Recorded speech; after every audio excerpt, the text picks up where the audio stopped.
Umokoro was not the kind of village that existed on any map.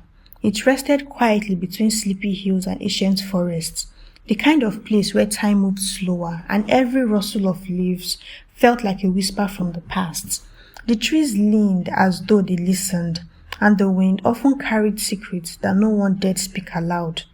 But before we dive into this thrilling story, please do me a quick favor and hit the subscribe button if you are new here to join our growing family of story lovers. Now back to the story. They said the river brought life. It fed their farmlands, filled their pots, and lured their children to sleep with its soft, ceaseless hum. But in hushed tones, behind closed doors, everyone in Umokoro knew what the river truly brought. Every 18 seasons, it took a girl. No blood, no fights, no scream, just disappearance. One moment the girl would be there, laughing, singing, alive, and the next, gone. The villagers never questioned it, not aloud. The ritual of silence ensured that. But Adeze was never one to stay silent. She was 17, with eyes that never stopped searching, the kind of girl who stared too long at shadows and asked too many questions. Raised in a humble mud brick hut at the edge of the village, she lived with her grandmother, Nneka, who carried the wisdom of generation in the lines of her face and the heaviness in her silence. Adese's mother had died when she was still a baby. Drowned, they had said, swept away before anyone could save her. Her name, Urenna, was barely spoken, just one more name swallowed by the water. One evening, as Nneka pounded yam beside the fire, Adese watched her with furrowed brows. "Why does the river take girls?" she asked quietly. Nneka didn't stop pounding, but her arms trembled slightly. "Because men make promises they never intend to keep, and it is always the daughters who pay the price." The pestle came down with a full thud, and Nneka added, "Never go near that river alone, Adese. It knows things, it remembers things, and it never forgets." That night the sky wept, the kind of heavy rain that made the clay walls of their hot sweat and the air inside dense with unease. Adese heard the knock just before the thunder. She opened the door to find Amaka standing there, drenched and shaking. "They are watching me," Amaka said in a whisper. "The river, I feel it calling me. It's like something is waiting." Adese pulled her from the cold. "You are just nervous. Your birthday is tomorrow. 18th season. That's all. You'll be fine. We can run away. Obudu Hills. Remember? Just the two of us." But Amaka was not smiling. Her lips trembled as she said, "If anything happens to me, promise me you remember me. Don't let them act like I was never here." Adese held her close. "Nothing will happen to you. I swear it." But next morning, Amaka was gone. Her slippers were found at the river edge, neatly placed, facing water, still wet. The village gathered that evening for the ritual of silence. A fire was lit in the center of the square, and the elders chanted ancient words that filled the air with smoke and forgetfulness. No name was spoken, no grief was allowed. Adese stood there, heart pounding, fists clenched. She was your daughter, your friend, your sister, and this is all you do? The fire crackled. Dike, the oldest elder, stepped forward. His skin was tough like tree bark, his eyes unreadable. "The river gives, the river takes," he said simply. Adese's voice cracked. "But why?" There was no answer. There never was. That night she could not sleep. When the moon was high, she slipped out barefoot, the cold mud clinging to her feet as she made her way through the forest.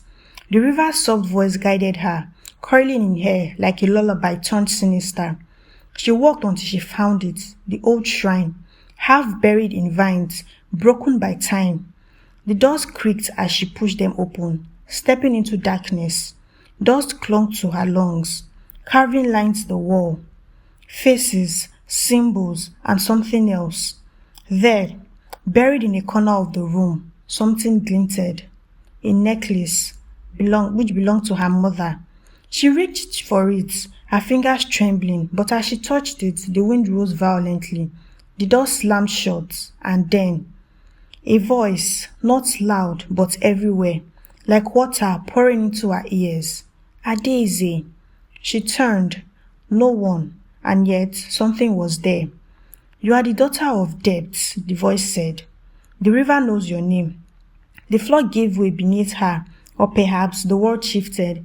One moment she stood on solid earth, the next she was sinking. But it was not drowning. She could breathe.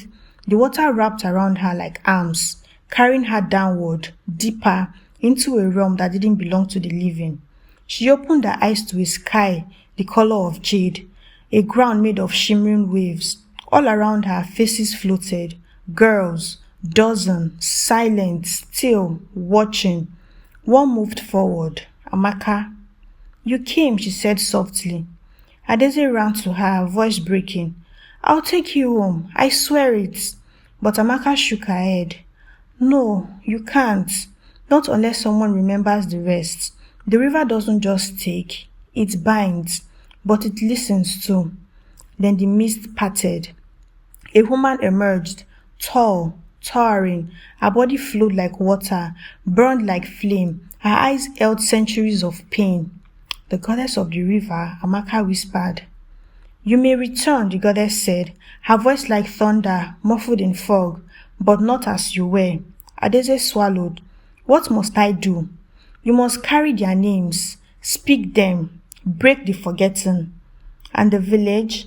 The goddess turned, her form shimmering. This is not your burden. Your burden is the truth. Adeze awoke on the river bank just before dawn, soaked, glowing, changed. She walked barefoot into the village. People stared. Mothers clutched their children. The sky still bore the purple hue of the night, but light followed her footstep. The elders stood in a line. DK stepped forward, but for once he could not meet her gaze. You knew, Adeze said. Her voice was not loud, but it cut through the silence like a blade. You knew what the river wanted, and you fed it your daughters. It was a pact, DK replied. The land was dying. We needed rain. We gave it what we had. They were not offerings. They were children. It was necessary. No, she said. It was convenient, and they were forgotten. She stepped forward onto the center stone of the village square. Her voice rose. Amaka, Chinwe, Zara, Nena, Obianuju. With each name, the wind grew stronger. The ground trembled. Chiamaka, Isioma, Oluchi, Kambili. The river roared, not in rage, but in release. Rain began to fall, but not the kind that demanded blood. This was different, soothing, healing. Above the village, lights began to form. The spirit of lost girls hovered above the roof, glowing with peace. Some smiled, some wept, all were free. The next morning, the people of Umokoro returned to the river, not to mourn, but to remember. They built a shrine not of gold or cloth, but of stone and bone. They wrote the girl's name in ash and water, and for the first time, they prayed, not for harvest, not for rain, but for forgiveness. Adeze stood behind her grandmother. Nneka touched her hand gently. You did what I could not. Your mother would be proud. Adeze didn't speak. Her eyes were water. It is no longer whispered again. It sang it. And so the river flows, not with silence, but with memory, not with fear, but with the voices of those who were once forgotten. Let this be a reminder that silence is a choice, that every name lost to time deserves to be spoken again, and the truth will always rise.